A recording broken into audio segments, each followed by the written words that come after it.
Welcome everyone.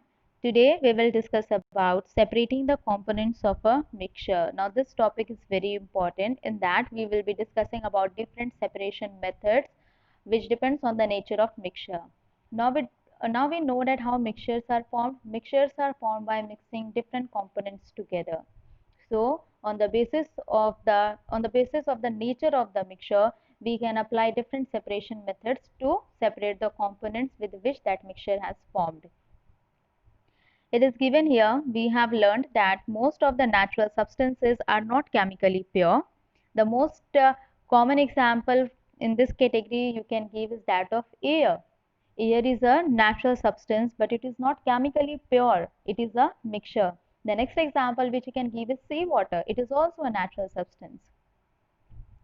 Different methods of separation are used to get individual components from a mixture. Separation makes it possible to study and use the individual components of a mixture. Now, if you are thinking that why separation of the components of mixture is important, it is important if we want to study about each and every component of mixture, then because of the separation technique or because of the separating these components, it is only possible to study about each individual components.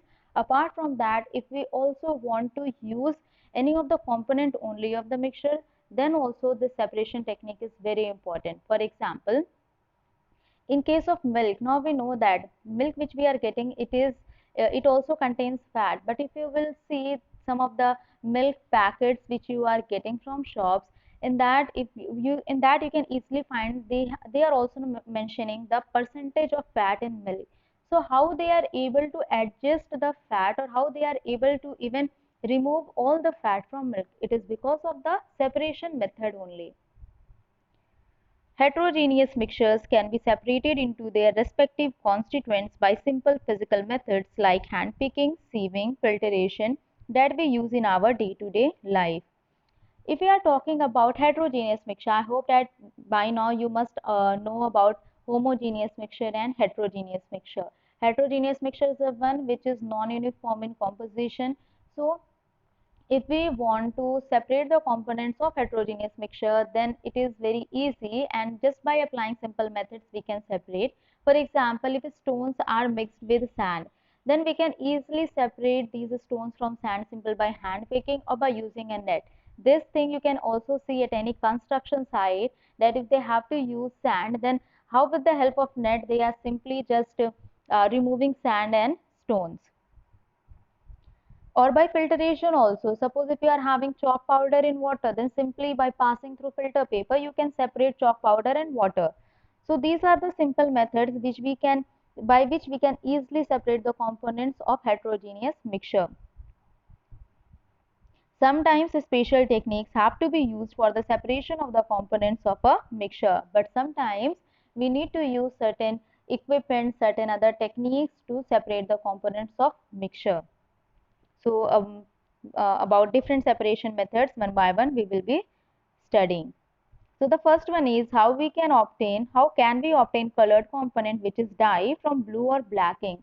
So you must have seen blue or black ink. Now how that, suppose if I am talking about blue ink, how that blue ink is formed? Blue ink is formed when dye is mixed with water. Now what is dye? Dye is a colored component which is generally comes in solid powder form.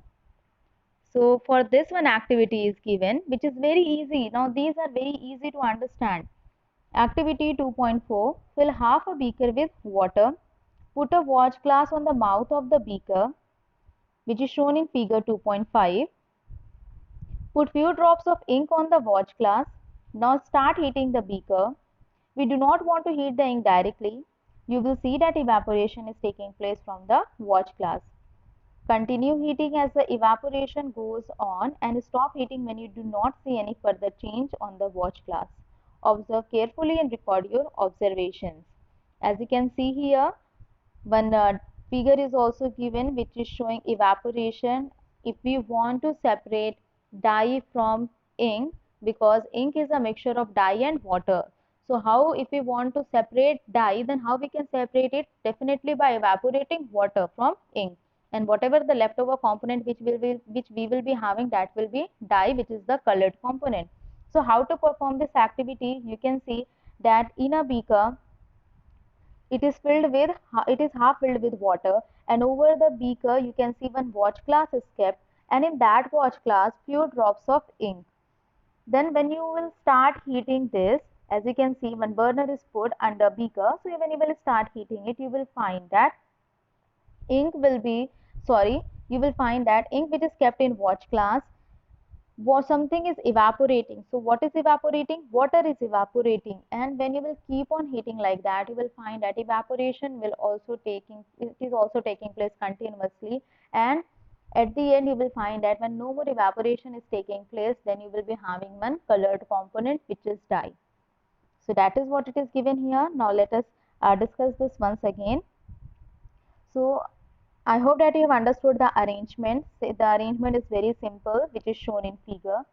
So it is given here. Now start heating the beaker. We do not want to heat the ink directly. Now why we are not heating? As you can see, we are heating the ink with the help of steam. How steam is getting generated? Because of the water which is kept in beaker. So we are directly heating water which is kept in beaker. Now that water, it is converting into steam, and with the help of that steam, steam, whatever the content or ink which is kept in watch glass, that is getting heated. And so you can see that ink is not getting heated directly. So what is the reason? The reason is that because ink, it can decompose on directly heating. Decompose means it can break down. Now the or in the simple language we can say that if we are heating ink directly, then it may lose its original form and we won't get the result as we desire. So you will see that evaporation is taking place from the watch glass. Continue heating as the evaporation goes on, and stop heating when you do not see any further change on the watch glass. So we can see that as we continue heating, then evaporation is also taking place continuously, and then we have to continue heating until evaporation is taking place. When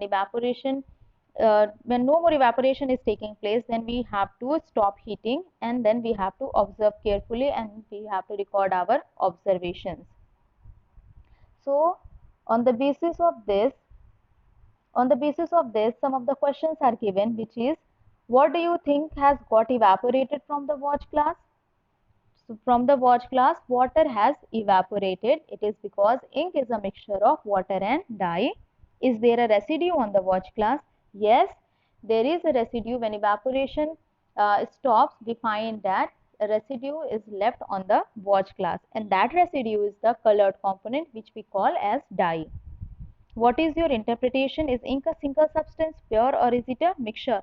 Definitely. Now with this activity, we can say that ink is also formed by mixing two components, which is a colored component and water, and that is why when water has evaporated, we have got one residue, which is the colored component dye. So we can say, or we can interpret, that ink is not a single substance.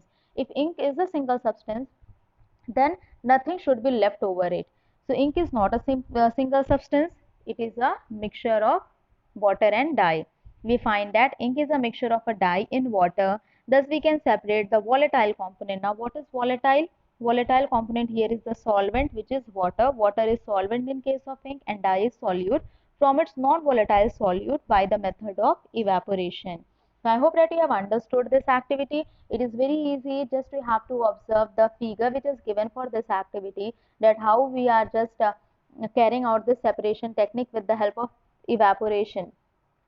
And finally, when all the water has evaporated, we found that one residue is left on the watch glass, which is dye. So that is why we can interpret that ink is not a single substance, it is a mixture.